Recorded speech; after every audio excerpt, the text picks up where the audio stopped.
ใต้ผืนน้ำของทะเลเซเลบิสหรือทะเลสุลาเวสีมีร่องลึกและช่องแคบที่ก่อตัวจากประวัติศาสตร์ธรณีวิทยายาวนานหลายสิบล้านปี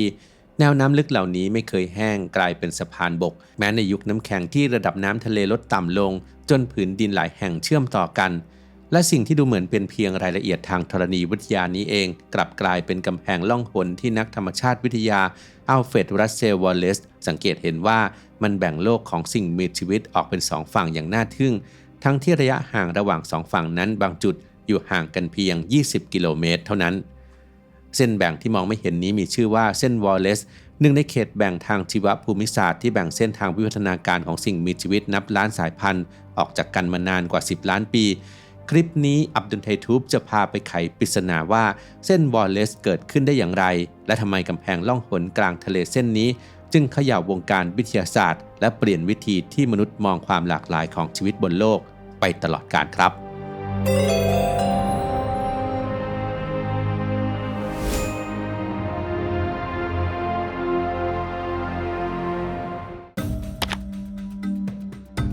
วอลเลซไลน์หรือเส้นวอลเลซคือเขตแบ่งทางชีวภาพระหว่างโลกของสัตว์เอเชียกับโลกของสัตว์ออสเตรเลียจุดเริ่มต้นของเส้นแบ่งนี้ย้อนกลับไปได้หลาย10 ล้านปีก่อนเมื่อแผ่นเปลือกโลกออสเตรเลียแยกตัวออกจากแอนตาร์กติกาและเริ่มเคลื่อนที่ขึ้นไปทางทิศเหนือในช่วงราว 45-50 ล้านปีที่แล้วในช่วงเวลานั้นความห่างไกลทำให้โลกของสัตว์ฝั่งเอเชียและออสเตรเลียวิวัฒนาการแยกจากกันโดยสิ้นเชิงต่อมาแผ่นเปลือกโลกออสเตรเลียเริ่มเคลื่อนที่เข้าใกล้เอเชียมากขึ้นเรื่อยๆจนกระทั่งในช่วงประมาณ 20-5 ล้านปีก่อนแผ่นเปลือกโลกออสเตรเลียได้เคลื่อนเข้าชนกับขอบของทวีปเอเชียซึ่งการชนกันนี้ทำให้หมู่เกาะในวอลเลเซียและสุลาเวสีเริ่มก่อตัวขึ้นจากการประกอบกันของเศษเสี้ยวแผ่นดินจากทั้งสองฝั่งและที่สำคัญการชนกันของแผ่นทวีปก่อให้เกิดร่องน้ำลึกตลอดแนวไหล่ทวีปพาดผ่านแนวน้ำลึกสำคัญของอินโดนีเซียเช่นช่องแคบมาคัสซาที่แยกเกาะบอร์เนียวออกจากสุลาเวสีและช่องแคบลอมบอกระหว่างเกาะบาหลีกับเกาะลอมบอกร่องน้ำลึกนี้คงอยู่มานานกว่า50 ล้านปีโดยไม่เคยแห้งเหือดเลยแม้ในช่วงยุคน้ำแข็งที่ระดับน้ำทะเลต่ำกว่าปัจจุบันมากกว่า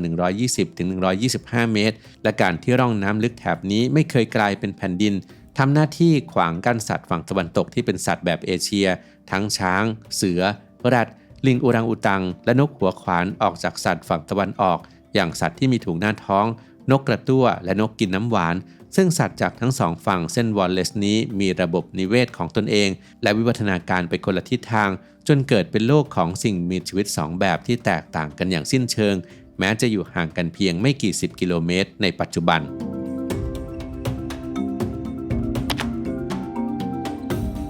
บาหลีและลอมบอกนั้นถือเป็นตัวอย่างที่ชัดเจนที่สุดของการมีอยู่ของเส้นวอลเลซเนื่องจากเป็นจุดที่ความแตกต่างทางชีวภาพปรากฏให้เห็นอย่างรุนแรงที่สุดในระยะห่างที่ใกล้กันที่สุด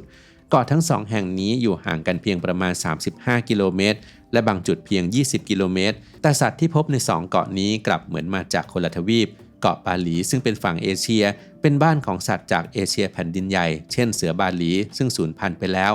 ช้างลิงรวมถึงกลุ่มนกหัวขวานนกโพระดกนกตั้งล้อหรือนกขุนแผนเมื่อข้ามมาเพียงนิดเดียวยังเกาะลอมบอกซึ่งเป็นฝั่งวอลเลเซียออสเตรเลียสัตว์ฝั่งเอเชียจะหายไปและถูกแทนที่ด้วยสัตว์สายพันธุ์ออสตราเลเซียเช่นนกกระตั้วกลุ่มนกกินน้ำหวานและสัตว์มีถุงหน้าท้องอย่างจิงโจ้โคอาลาและวอมแบทสาเหตุสำคัญที่ทำให้ช่องแคบนี้กลายเป็นปราการที่สัตว์ข้ามไม่ได้มีปัจจัยสำคัญหลักๆคือช่องแคบลอมบอกนั้นเป็นร่องลึกใต้มหาสมุทรที่ดิ่งลงไปหลายพันเมตรทำให้สัตว์ไม่สามารถเดินทางไปหากันได้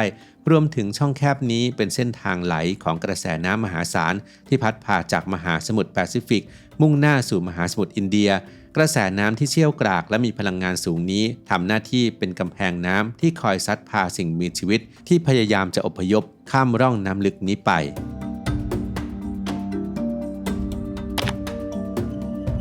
หลายคนอาจสงสัยว่านกที่มีความสามารถในการบินและไม่ต้องอาศัยแผ่นดินในการเคลื่อนที่เส้นวอลเลซยังคงทำหน้าที่เป็นแนวแบ่งเขตอยู่หรือไม่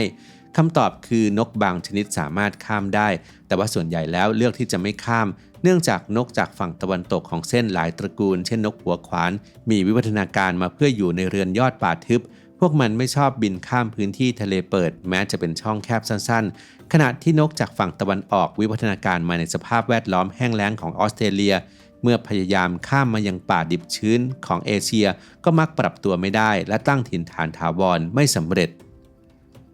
นอกจากนี้งานวิจัยสมัยใหม่ชี้ว่าปัญหาไม่ใช่แค่การบินข้ามไปแต่คือการไปแล้วอยู่รอดเพราะป่าฝั่งเอเชียมีความหลากหลายทางชีวภาพสูงและมีนกเจ้าถิ่นจับจองพื้นที่ไว้หมดแล้วนกจากฝั่งตะวันออกอย่างนกกระตั้วหรือนกปักษาสวรรค์จึงยากที่จะแทรกตัวเข้าแข่งขันในระบบนิเวศที่หนาแน่นเช่นนี้ได้อย่างไรก็ตามยังมีนกหลายชนิดที่ใช้ประโยชน์จากความสามารถในการบินอพยพเพื่อเดินทางข้ามกำแพงล่องหนนี้ได้เช่นนกตะขาบทุ่งที่อาศัยอยู่ในอินโดนีเซียและนิวกินีแต่จะบินข้ามทะเลไปยังออสเตรเลียในช่วงฤดูร้อนเพื่อทำรังวางไข่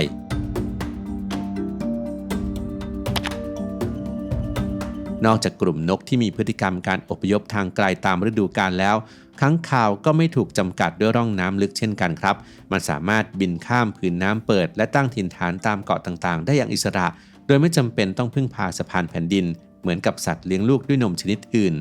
โดยหลักฐานทางวิทยาศาสตร์ชี้ว่าค้างคาวนั้นเป็นหนึ่งในสัตว์เลี้ยงลูกด้วยนมที่มีรกเพียงไม่กี่กลุ่มที่สามารถเดินทางข้ามปราการธรรมชาติมาถึงออสเตรเลียได้สำเร็จโดยใช้เกาะต่างๆตามทางเป็นจุดพักทีละช่วงจนข้ามแนวกรองทางชีวภาพนี้ไปได้ในที่สุดเมื่อประมาณ5ล้านปีก่อนซึ่งก็ถือเป็นช่วงเวลาที่ค่อนข้างใหม่ในประวัติศาสตร์วิวัฒนาการและสะท้อนให้เห็นถึงความสามารถในการอพยพที่ยอดเยี่ยมทำให้วันนี้เราสามารถพบค้างคาวได้ทั่วไปตั้งแต่เอเชียตะวันออกเฉียงใต้นิวกินีไปจนถึงออสเตรเลียนอกจากเส้นวอลเลซจะเป็นขอบเขตฝั่งตะวันตกแล้วยังมีเส้นไลเดเกอร์ซึ่งเป็นขอบเขตฝั่งตะวันออกที่บอกว่าโลกของออสเตรเลียเริ่มต้นที่ใดตรงกลางระหว่าง2เส้นนี้คือวอลเลเซียดินแดนเปลี่ยนผ่านทางชีวภาพที่ครอบคลุมพื้นที่ราว 347,000 ตารางกิโลเมตรตั้งแต่เกาะสุลาเวสีหมู่เกาะโมลุกะไปจนถึงหมู่เกาะซุนดาน้อยความพิเศษของดินแดนนี้คือไม่เคยเชื่อมต่อกับทวีปหลักใดๆเลยตลอดประวัติศาสตร์ทางธรณีวิทยาด้วยการแยกตัวโดดเดี่ยวมานานหลายล้านปีวอลเลเซียจึงกลายเป็นห้องทดลองธรรมชาติกลางมหาสมุทรที่สร้างสิ่งมีชีวิตเฉพาะถิ่นในอัตราสูงมากโดยเฉพาะบนเกาะสุลาเวสีที่สัตว์เลี้ยงลูกด้วยนมเกือบทั้งหมดยกเว้นค้างคาวเป็นสัตว์เฉพาะถิ่นถึง 98% โดยสัตว์ในดินแดนนี้มีวิวัฒนาการที่แปลกประหลาดและเป็นเอกลักษณ์เช่นบาบิรูซาหมูป่าที่มีเขี้ยวงอกทะลุเนื้อจมูกโค้งขึ้นมาเหนือใบหน้าและนกมาเลโอที่ไม่กกไข่เองแต่ฝังไข่ไว้ใต้ทรายร้อนริมชายหาดหรือแผ่นดินอุ่นใกล้ภูเขาไฟเพื่อให้ความร้อนใต้พิภพช่วยฟักลูกนกออกมาแทนวอลเลเซียยังเป็นดินแดนที่มีส่วนผสมของสัตว์จากทั้งสองฝั่งตัวอย่างที่ชัดเจนที่สุดคือบนเกาะสุลาเวสีที่ลิงมาคาร์กจากเอเชียอาศัยอยู่ร่วมกับสัตว์มีถุงหน้าท้องแบบออสเตรเลียอย่างหมีคุสคุสพันธุ์สุลาเวสีและในบรรดาผู้อาศัยทั้งหมดในวอลเลเซียมังกรโคโมโดคือสัญลักษณ์ที่โดดเด่นที่สุดแม้รูปลักษณ์จะดูเหมือนสัตว์ร้ายจากเอเชียแต่หลักฐานทางฟอสซิลยืนยันว่าบรรพบุรุษของมันมีต้นกำเนิดจากออสเตรเลียและค่อยๆกระจายพันธุ์มุ่งหน้าสู่ตะวันตกผ่านหมู่เกาะวอลเลเซียทีละช่วงเวลาจนหยั่งรากในดินแดนใหม่ได้สำเร็จเมื่อราว1 ล้านปีก่อนเรื่องราวทั้งหมดนี้ถูกค้นพบโดยอัลเฟรด รัสเซล วอลเลซนักธรรมชาติวิทยาผู้ใช้เวลา8 ปีเดินทางมากกว่า 20,000 กิโลเมตรผ่านหมู่เกาะในน่านน้ำแห่งนี้สะสมตัวอย่างสิ่งมีชีวิตได้ถึง 125,660 ชิ้นตั้งแต่แมลงนกสัตว์เลี้ยงลูกด้วยนมสัตว์เลื้อยคลานไปจนถึงเปลือกหอยในจำนวนนี้มีสิ่งมีชีวิตที่โลกวิทยาศาสตร์ไม่เคยรู้จักมาก่อนมากกว่า 5,000 ชนิดความช่างสังเกตและความอุตสาหะของวอลเลซทำให้เขาสังเกตเห็นกำแพงล่องหนทางชีวภูมิศาสตร์จนมักได้รับการยกย่องให้เป็นบิดาแห่งชีวภูมิศาสตร์โดยชื่อของเขาถูกนำมาตั้งเป็นชื่อเส้นสมมุติที่พาดผ่านหมู่เกาะอินโดนีเซียตั้งแต่ปี 1868 เพื่อเป็นเกียรติแก่วอลเลซที่เปิดประตูสู่ความเข้าใจทฤษฎีวิวัฒนาการและการคัดเลือกโดยธรรมชาติซึ่งเป็นหัวใจสำคัญที่ก่อให้เกิดวิวัฒนาการของสิ่งมีชีวิตต่างๆบนโลกนี้มาจนถึงปัจจุบันCBD Sleep Gummies มีส่วนผสมจากแอลกลูตามีนซึ่งช่วยกระตุ้นการหลั่งโกรทฮอร์โมนครับเพื่อช่วยให้ร่างกายนั้นได้ซ่อมแซมตัวเองอย่างเต็มที่ขณะหลับ ผลิตภัณฑ์นี้เป็นทางเลือกจากธรรมชาติสำหรับผู้ที่ต้องการหลีกเลี่ยงยานอนหลับและไม่ส่งผลกระทบต่อการตื่นตัวในเช้าวันถัดไปและจากประสบการณ์ผู้ใช้ที่มักจะตื่นกลางดึกแล้วนอนต่อไม่ได้ก็พบว่าหลังจากใช้ผลิตภัณฑ์แล้วแม้จะยังมีการตื่นบ้างแต่ก็สามารถกลับไปนอนหลับต่อได้ง่ายขึ้นมากครับแล้วทุกคนล่ะครับคิดว่าตัวเองเป็นสายไหนนอนยากหรือว่าตื่นกลางดึกบ่อยกว่ากันมาร่วมแชร์ประสบการณ์ผ่านคอมเมนต์ได้เลยครับ